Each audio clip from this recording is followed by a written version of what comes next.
এক দফা দাবিতে আগামী 2 দিনের কর্মসূচি ঘোষণা করেছে বৈষম্য বিরোধী ছাত্র আন্দোলন।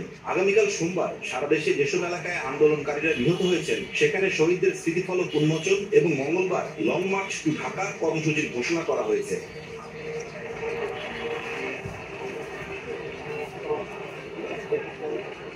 আগামীকাল সকাল 11টায় রাজধানীর শাহবাগে শ্রমিক সমাবেশ এবং বিকেল 5টায় শহীদ মিনারে নারী সমাবেশের ডাক দেওয়া হয়েছে।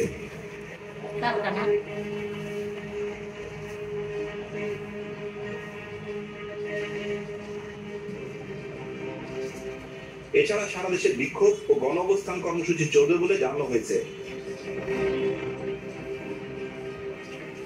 আগামীকাল মঙ্গলবার লং মার্চ টু ঢাকা কর্মসূচিতে সারা দেশের ছাত্র নাগরিক শ্রমিকদের ঢাকায় আসার আহ্বান জানিয়েছে বৈষম্য বিরোধী ছাত্র আন্দোলন। ছাড়তে হবে ক্ষমতা, ঢাকায় আসো জনতা স্লোগানে সারা দেশের ছাত্র জনতাকে দুপুর 2টায় শাহবাগে জমায়েত হওয়ার ডাক দেওয়া হয়েছে। সব এলাকায়, পাড়ায়, গ্রামে, উপজেলায়, জেলায় ছাত্রদের নেতৃত্বে সংগ্রাম কমিটি গঠনের আহ্বান জানিয়েছে বৈষম্য বিরোধী ছাত্র আন্দোলন।